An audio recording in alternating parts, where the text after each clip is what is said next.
Welcome to Vampiro and my humble abode, my studio, my office, my man cave. It's kind of green, as you can see. Anyways, this is the prologue version or podcast or video, whatever you want to call it. And the prologue is in two parts. It takes place in 1790 and then skips forward 1 year into 1791. And if you're unfamiliar with the Vampiro books, which I'm presuming you are, the prologues always take place in the past, and the epilogues take place in the past, and everything else is in present time. And that's all I'm going to give away for now. But what I'm going to do for you guys is read it, so you can pretend this is either a podcast or a audiobook. But I was going to do an audiobook, and it just seemed too daunting for me to correct all the errors and edit the thing. It was insane. But this is live. I'm not going to do a lot of cleanup. If I mess up, I mess up. I'll just go back. I'll pause and just be ready for that throughout all the stuff I'm going to do here. So here we go.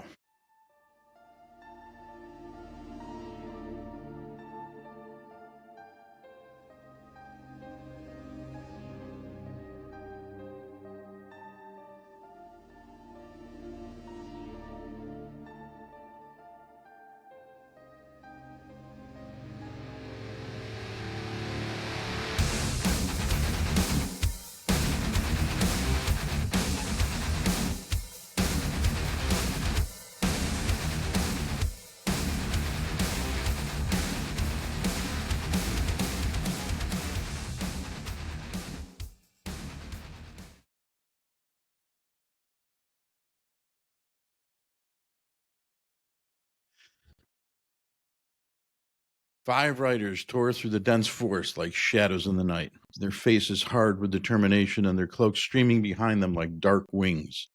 The moonlight filtered through the thick canopy above, casting shifting silver patterns across the ground as their horses galloped with wild urgency. Hoofs pounded the earth in a thunderous rhythmic beat, while stallions' flaring nostrils exhaled clouds of steam into the cold night air. Each horse, trained and sure-footed, dodged roots and low branches as if in perfect sync with its rider. Muscles ripped beneath their sleek coats, straining with each powerful stride as the riders leaned forward, spurring them faster with heels pressed sharply into their flanks. Every movement was deliberate, a race against time itself. Up ahead, through the shifting moonlit trees, Karl Braun and his four constables spotted two shadowy figures darting through the undergrowth, their pace impossibly fast for mere men. The chase lasted for over 15 minutes, yet fleeing figures showed no sign of faltering.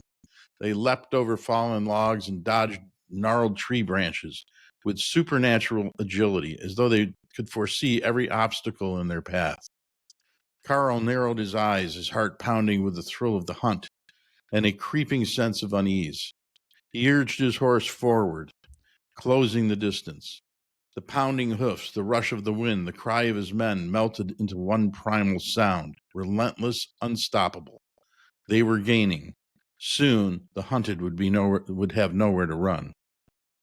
There, I see them just up ahead, Karl shouted over the roaring wind, his voice brimming with excitement as he pointed ahead. His eyes gleamed with the thrill of the chase, and without hesitation, his hand flew to his flintlock pistol at his side.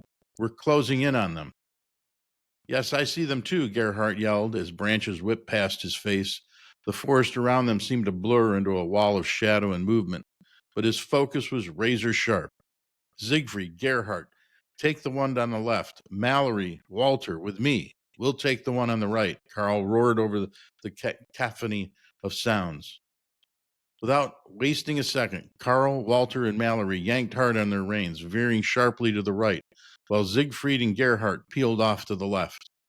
The sprinting figure ahead split apart, darting in opposite directions through the maze of trees, their forms barely visible in the dark. Karl's grip tightened on his pistol, the cold metal pressing against his palm. In his other hand, he clutched a weighted net, ready to strike. The horses thundered on, expertly navigating the narrow path as the riders surged after their prey. Karl could feel the pulse of adrenaline coursing through his veins as he drew closer. Mallory rode on one side of him and Walter on the other, their pistols also drawn, eyes narrowed, and determination as they zeroed in on their target. Out of nowhere, a massive shadow plummeted from the sky, a creature with enormous black wings, its talons glinting in the pale moonlight. It descended with a terrifying speed, seizing Walter in one swift motion. His startled scream cut through the wind as he was yanked from his horse, vanishing into the dark canopy above.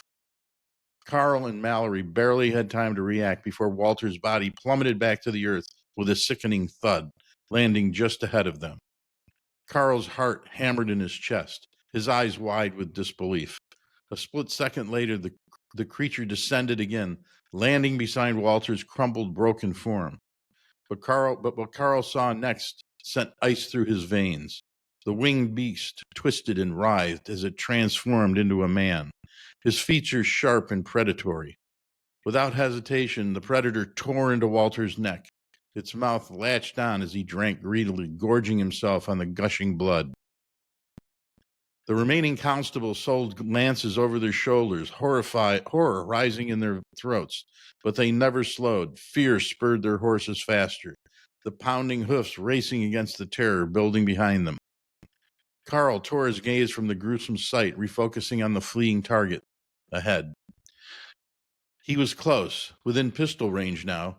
Without a second thought, he and Mallory raised their flintlock pistols and fired in unison. The sharp crack of gunfire split the night, flames bursting from the muzzles. Karl's shot hit true, slamming into the lower back of the running figure. The man stumbled, his momentum carrying him forward as he stumbled violently into the dirt. Mallory wasted no time, flinging his net over the thrashing figure as the man shrieked in agony. His long, sharp nails clawed desperately at his own back, trying to dig the bullet from the wound. Blood and torn flesh seeped from beneath his shredded clothes as he panicked, his screams filling the night air. Karl dismounted, his movements swift and deliberate. With a quick, smooth motion, he unleashed his saber, the metal gleaming under the moonlight, and brought it down in a clean, brutal stroke. The blade sliced through the netting, then through the man's neck, separating his head from his body. Silence descended like a heavy curtain over the woods. Karl stepped back, his breath coming in ragged gasps. He leaned against the nearby tree and glanced at Mallory, who was dismounting from his horse. His nerves were on edge, and he closed his eyes, attempting to steady himself. His mind was reeling from the chaos that had just unfolded. No more than 100 yards away, Gerhardt and Siegfried had closed within range of their target, the figures still running with unnatural speed, only a pace slower than their galloping horses. They raised their pistols, fingers trembling as they aimed and fired. Both shots missed, the bullets whizzing harmlessly past. Dread washed over Gerhardt as the dark figure halted abruptly and turned, a menacing grin spreading across his face. His arms stretched wide, fingers transforming into grotesque claws. The man's lips curled back, revealing yellow fangs and a serpent-like red tongue flickering between them. The creature crouched low, one foot in front of the other, bracing itself for an eerie, deliberate calm. Suddenly, Gerhardt was airborne. Then he slammed into the ground with brutal force, the wind ripped from his lungs. Stars exploded behind his eyes as pain shot up his spine, radiating to the back of his head. He rolled onto his side, gasping for air, the world spinning in a chaotic blur. A few meters away, the horses screamed, their agonized cries splitting the night as blood poured from deep parallel gashes in their flanks, great gory furrows where muscle and flesh had been torn away. To his right, Siegfried lay motionless on the blood-soaked earth, his chest barely rising. Gerhardt's stomach twisted into knots as the cloaked figure loomed over Siegfried. The man bent low, his shadow casting an unnatural darkness over Siegfried's prone form. He slowly extended a lone razor-sharp claw and effortlessly slit Siegfried's throat. Siegfried's eyes popped open as blood gushed from the wound, his hands clutching helplessly at his neck before falling limply to his side. The life drained from his body, leaving only the cold stare of death on his ashen, terror-filled face. Gerhardt gagged as bile rose in his throat. He watched helpless as the creature's eyes gleamed with hunger, its lips parting slightly as it observed a growing pool of blood with perverse delight. The man suddenly turned, locking his attention on Gerhardt, and in that moment, Gerhardt felt as if his soul was being drawn into a pit of darkness. The creature's voice slithered through the air, a low, venomous whisper that sent chills crawling down his spine. "You believe you can defeat us?" it hissed mockingly, "with your primitive toys?" The creature picked up Siegfried's discarded pistol and tossed it aside. "Fools," he spat, his voice reverberating with malice. The whites of his eyes were gone. Only black pupils surrounded by a sea of crimson stared into Gerhardt, burning with malevolent fire. "You are nothing but prey. You are weak, powerless. We multiply from within your ranks." Gerhardt's body was locked in place, every muscle paralyzed. An unseen force pinned him to the blood-soaked ground. Panic surged through him, his mind screaming for escape, but his body betrayed him. He was frozen, entirely at the mercy of this nightmare. The creature stood slowly, savoring the moment, and began its deliberate approach. "Soon you will understand," it whispered, a cruel grin spreading across its face. "Soon you will awaken and take your place beside me. We will join the others, continue our conquest, and fulfill our purpose." It licked its lips and flicked its forked tongue. "I promise you only a moment of pain, followed by an eternity of regret." The creature's rotting scent filled Gerhardt's nostrils as he knelt beside him, its breath rancid and warm. The grin faded as the creature opened its mouth wide, revealing rows of sharp, gleaming fangs. Gerhardt tried to brace himself, but he felt nothing, only numbness, as if his body had already given up. He could do nothing but watch as the creature's neck recoiled like a snake, preparing to strike. He closed his eyes, accepting the inevitable. Time stretched unnaturally, seconds becoming minutes, minutes becoming an eternity. The sound of the night crept back in. The gentle rustle of leaves, the distant chirp of crickets, the calm whisper of wind through the trees. Gerhardt waited, yet nothing. Nothing happened. There was no pain, no death, only stillness. He reluctantly opened his eyes and found himself face to face with the creature, its fangs frozen inches from his throat. With his senses returned, he felt his heart thunder in his chest. The paralysis melted away, and with a burst of reflex, he scrambled backwards, kicking at the dirt, using his elbows to push himself away from the motionless figure. His gaze darted wildly, looking for more threats, his pulse racing. And then he saw her. A woman, clad in skin-white leather, stood a few steps away, bathed in an eerie orange glow of the moon. Mist curled around her feet, swirling like a phantom in the night. Her left hand was extended, fingers outstretched as if holding the creature in place by sheer force of will. In her right hand, she clutched a long, knotty tree branch. Gerhardt couldn't tear his eyes away from her flawless face. It was a vision of beauty so profound it seemed otherworldly. Her green eyes shimmered, captivating him and banishing every fear and ounce of dread. Her presence filled him with a peace he had never known, an intoxicating tranquility that made him one with the forest, the air, and the earth. He longed to reach out, touch her, and lose himself within her. But then the moment passed, and her expression hardened. She tossed the branch at his feet, and then she spoke, her voice soft yet commanding, filled with a seductive edge. "Strike him true through the heart," she said. "Then deliver him to this man." She reached into her pocket and dropped a sealed envelope to the ground. "He will know what to do."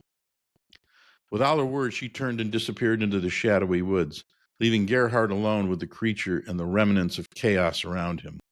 Tears welled in his eyes as he stared at the spot where she had vanished. Was she real or merely another figment of this nightmarish world? He glanced back at the killing ground. His comrade lay dead a few paces away. His blood mingled with that of the horses, now lifeless in pools of thick red mud. Fury rose within him. He struggled to his feet, rage boiling in his chest. Grabbing the branch, he clenched it tightly and plunged it through the creature's back with every ounce of strength he had left. The wood pierced its ribs with a sickening crunch, driving deep through its body. Gerhardt threw his head back and screamed, his voice a raw, guttural cry that echoed through the darkness. When the scream finally died in his throat, he collapsed once more, his body drained and trembling. He lay there, staring at the moon, lost in the moment's madness. What was happening to the world? Demons from hell, angels from heaven? Was he still alive, or had he crossed into a terrible dream? His eyes fell upon the envelope lying in the dirt. A grin twisted his lips, and the grotesque laugh bubbled up from deep within him. He snatched the letter, his hand shaking violently as he held it aloft, and read the name written on it. "How can any man save us from this madness?" he whispered, his voice filled with seething anguish.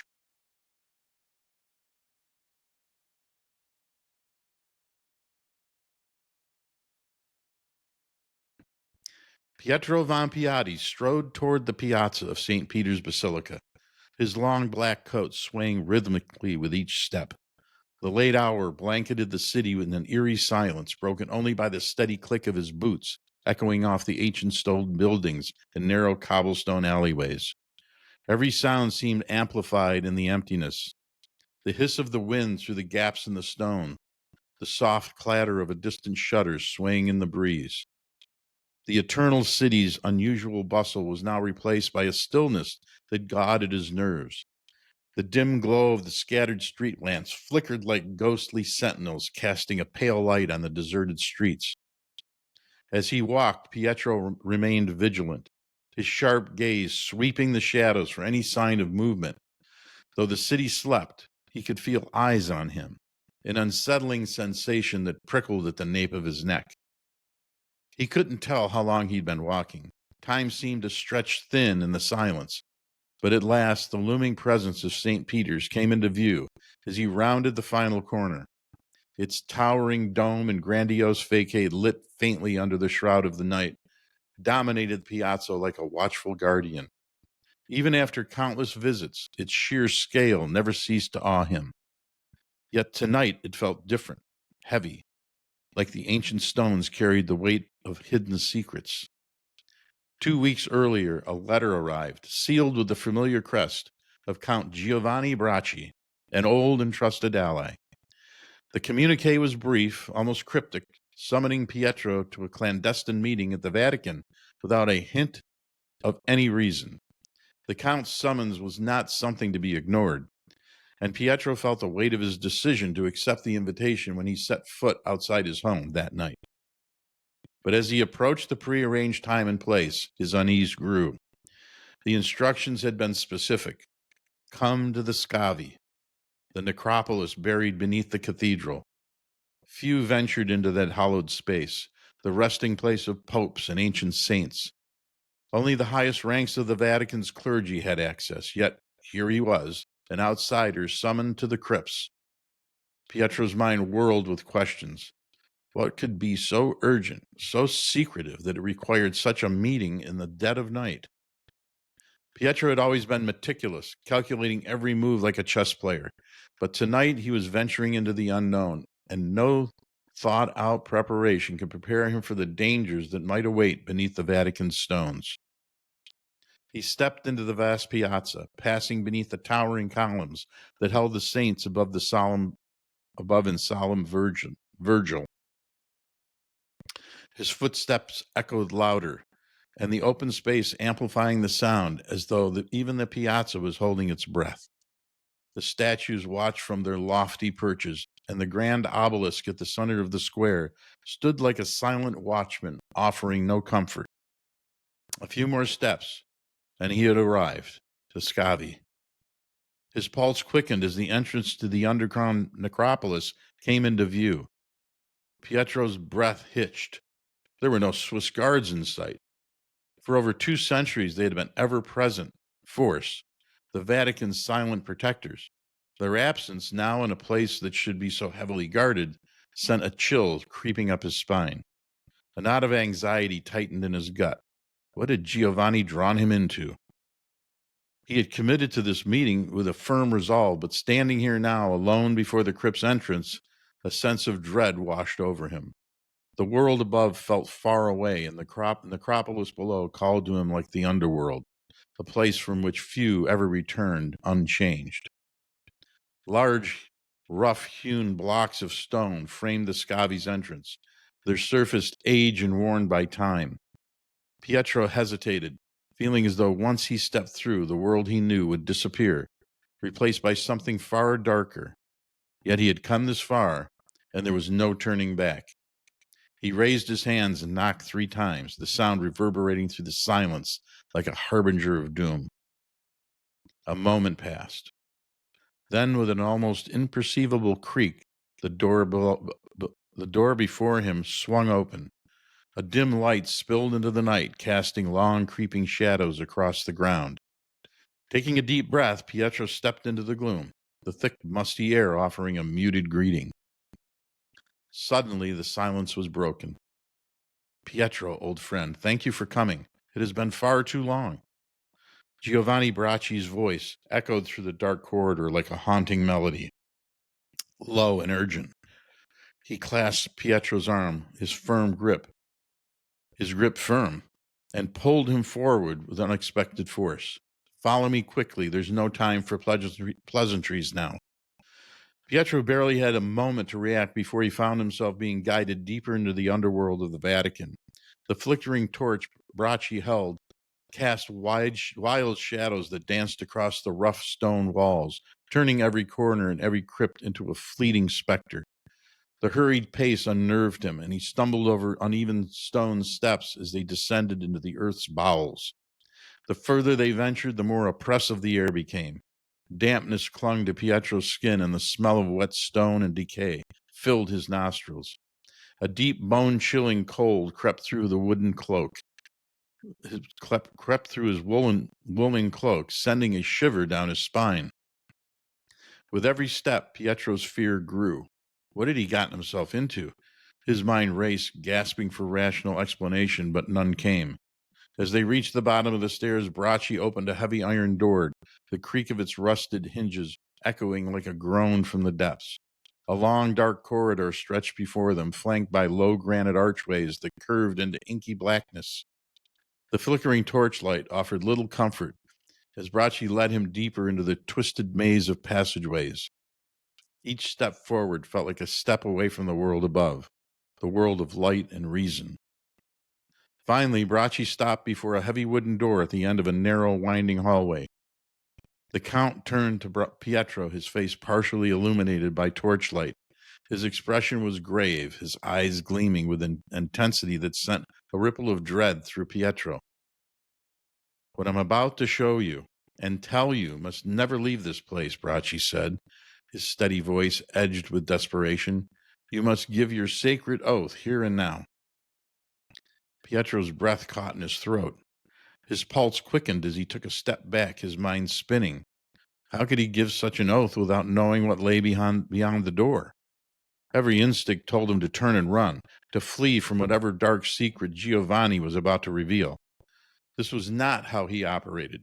Pietro was a strategist who weighed every decision with precision and foresight. Yet here he was, standing on the precipice of something unknown, completely beyond his control. He let go of his calculated nature for the first time in years. Perhaps it was the sacredness of the place, the overwhelming gravity of standing in the heart of the church, but Pietro felt a strange pull. How could he refuse what seemed to be a call from God himself? With a heavy heart, he spoke the words that would bind him to whatever fate awaited.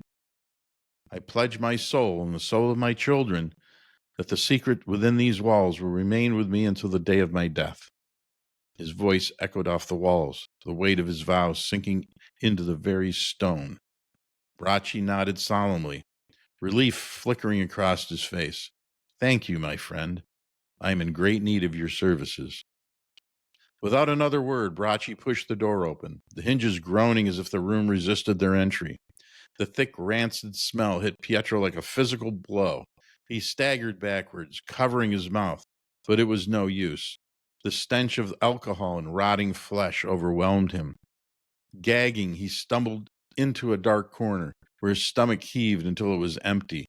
His throat burned and his body trembled as he leaned against the cold stone wall, trying to regain control of his senses. "I'm sorry, Pietro," Bracci said from behind him. "I should have prepared you for the smell. I have grown accustomed to it as I've been tending to this chamber daily while waiting for your arrival." Pietro wiped his mouth with his coat sleeve, his head still spinning. His legs felt weak, but he forced himself to stand. As the nausea subsided, a creeping dread replaced it. He straightened his collar, his body still shivering from the cold and the shock of what he had just experienced. Steeling himself, Pietro followed Bracci towards the center of the room. In the dim, flickering light, a large stone sarcophagus stood, filled with a clear liquid that gleamed faintly in the torchlight, its ancient stone sides slick with condensation. Pietro's eyes burned from the acrid fumes, but he forced himself to look closer. The liquid rippled slightly as they approached, revealing a dark, unmoving shape submerged within. Pietro stepped back, the full weight of his pledge settling over him like a shroud. Whatever this was, it was darker than he had ever imagined. Bracci silently moved about the room, igniting multiple torches before placing his own in a holder by the entrance. The flickering flames cast a warm amber light against the cold stone walls, transforming the oppressive atmosphere into something more welcoming. He stepped to Pietro's side, his expression grave. "The liquid is alcohol, and it will ignite if the fire gets too near." Seeming to ignore Pietro's unease, Bracci rolled up his sleeve and plunged his hand deep into the murky liquid of the sarcophagus. "This may also get a bit unsettling for you," he said, his voice steady yet filled with undercurrent of urgency as he pulled up the head and torso of a corpse. Pietro tensed with dread, recognition washing over him like a cold wave. "My God, Giovanni," he whispered, instinctively making the sign of the cross 3 times over his head and chest. Jutting out from the dead man's chest was a thick wooden stake, crudely crafted from a knotty, contorted tree limb. With his free hand, Bracci gently lifted the lifeless man's lips, exposing unnaturally long fangs where ordinary teeth should have been. Pietro stood frozen, his eyes wide with astonishment. Bracci remained silent, carefully submerging the body back into the alcohol bath. "I know what this is," Pietro said, his voice trembling with fear and disbelief. "I knew you would, even though it seems impossible." "I thought it was a foolish legend invented by the Eastern Europeans," Pietro said, captivated by the sight of the alcohol sloshing against the sarcophagus and entranced by the macabre revelation that had just unfolded. "Up until 20 years ago, it was. Now it is more than a myth. It has become a threat." Bracci paused, allowing the weight of the words to settle in the dank air between them. Pietro's mind raced with questions. Where did you find him? How did he get there? Get here? And who killed him? Panic and curiosity clashed within him, leaving him off balance. His head spun as he tried to comprehend the implications of what he had just witnessed. "The specifics of how he was found and arrived here are no consequence. As for who killed him, we are unsure. The story goes that a mysterious woman dressed in white intervened after the creature attacked a group of constables, killing 2 and threatening the 3rd. She did something that rendered the creature unconscious, and then she vanished. At her direction, the remaining officer drove the stake through its heart." Pietro gazed at Bracci. The silence between them stretched as he carefully chose his next words. "Giovanni, what am I doing here?" "Let us leave this place. It makes me uncomfortable," Bracci said, wiping his arm with his robe as he snuffed out the wall torches. As they left, he locked the door behind him, and then they walked down the dimly lit hall. "These creatures are everywhere now," the Count warned, his tone laced with disgust. They hide during the day, then come out at night to feed on the blood of animals and sometimes humans. When they feed on men, the victim either dies or becomes one of them. Pietro's heart raced at the thought. I have heard all of this before. It's fodder for children's ghost stories. Why are you telling me this? He asked, his curiosity slowly replacing the initial fear. I need your help. My help? Pietro chuckled incredulously. What can I do against such monsters? I'm but a simple man who works with numbers. Are you? Bracci's expression hardened. If it weren't for you all those years ago in Naples, I would not be in line to become the canon of St. Peter's. It was your strategy that I implemented against King Charles that won me my honors with the papacy. It was masterful and showcased your dedication to the church and your skills in solving complex problems. Pietro was taken aback. He had no idea Bracci held him in such high regard. Despite being acquaintances from years past, they had forged a bond over the financial matters in Naples in 1740. As a minor finance minister to Charles VII, King of Naples, they spent long days poring over the church's finances, sharing secrets over wine and Bracci's sumptuous meals. For Pietro, the church had always come before any government or monarchy. What does this mean? What do you want from me? I need your brilliant mind again, my friend. The church needs your skills and advice. You must help us find a way to eliminate these creatures before they become a threat we cannot contain. If they rise again, the people will believe it is an act of the devil, and they will look to us to defeat this enemy. Bracci's voice rose with passion. Maybe we need an army or a militia to hunt them down and kill them, but before we implement any solution, we need a strategy, a plan to identify who they are, how they live, where they hide, and how large the infestation is. Pietro knew Bracci's highly regarded him for his integrity and strategic mindset. The counsel he had provided years ago had been instrumental in securing Bracci's rise to power upon his return to Rome. Maybe they are creatures from hell, delivered by the devil. What could I or anyone do about that? Pietro asked, thinking as the task seemed impossible. Maybe they are. Who are we to make such determination? But they can be defeated or at least controlled. Did you see the wooden stake in the man's chest? It was the only thing that stopped the creature after it killed two men. According to the account, the woman who appeared didn't kill it. She only immobilized it, but she knew what to do. Bracci lowered his voice. I also know that decapitation is another solution. Decapitation? Pietro trepidation grew. I presume that would kill anyone or anything. Of course, but it has been said that nothing can kill these creatures other than a wooden splinter piercing the heart. Pietro fell silent for several moments, contemplating the weight of the task. Why not you, Giovanni, or a team of men sanctioned by the church? The church cannot get involved at this time. It would raise panic and fear everywhere. The undertaking must be done in secrecy and executed with a perfect plan over many years. That is why I thought of you, he hesitated. Pietro, I'm in line for elevation once again.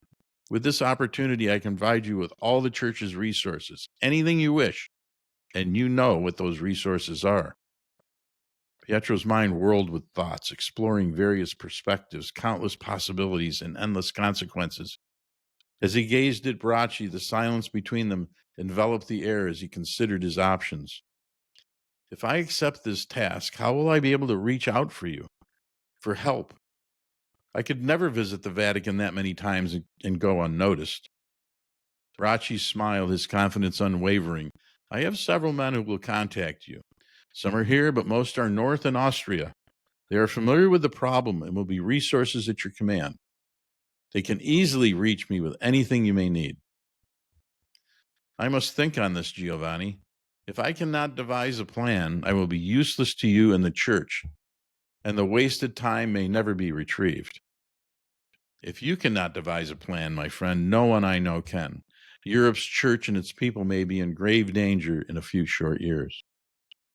Pietro looked down the dark hallway, uncertainty gnawing at him. I must leave now. I need to consider your request. This place is too great a distraction for me. Bracci held up his torch as they made their way towards the exit. One last question, Pietro said, turning back to face him. What do I gain from this?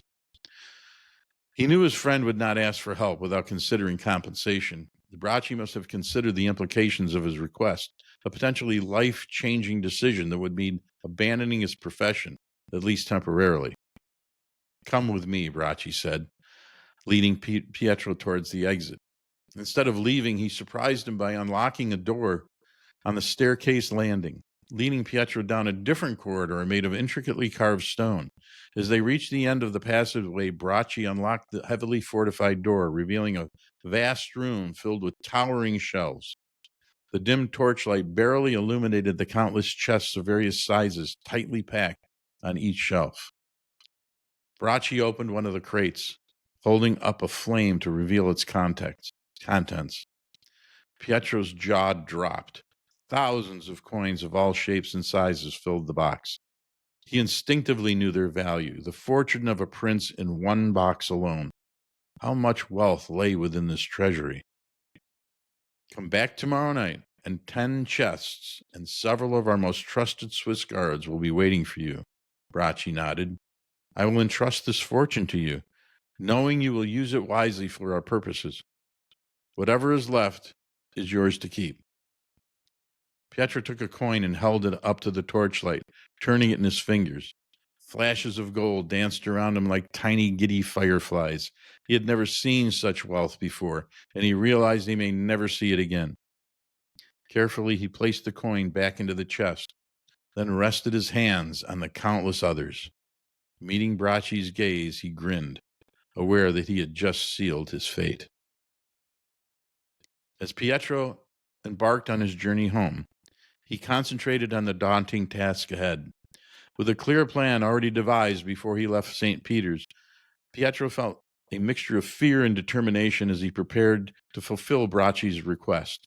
There was only one way to do the job, and he was terrified at the prospect. But trusting in his abilities and hoping for some luck, he braced himself for whatever lay ahead. Arriving home shortly after midnight, Pietro found his wife and sons fast asleep. Quietly entering the boys' rooms, he tenderly brushed their long, dark hair away from their faces as tears welled up in his eyes. Sitting on the floor between them, he hoped they would one day understand and forgive him for the sacrifice he would have them make, knowing it would alter their lives forever. With thoughts of the future swirling in his mind, Pietro eventually drifted off to sleep on the floor. As the morning sun streamed in the window, he woke up from his slumber. The boys were still fast asleep. He stood, stretched his back and neck, and went to the bedroom where his wife had just woken up. Pietro, where have you been? Mia asked. He gently kissed her on the forehead as he sat on the edge of the bed. He paused, contemplating the words he would say that would change their lives forever. Mia, I have stared into the face of evil itself, and in that moment, I knew our lives were destined to embark on a grand adventure with God by our side. And that, my friends, is the prologue to For Blood and Country, the first book of the Vampiro Trilogy. I'm very happy that you've watched this, and I can review it a little bit, but you've met some critical characters, needless to say, 3 of them, Bracci, Pietro, and the lady in white, the woman in white. Anyways, stay tuned for the next edition of the Vampiro series, which will be Chapter 1, Tom Gallagher. Thanks for listening.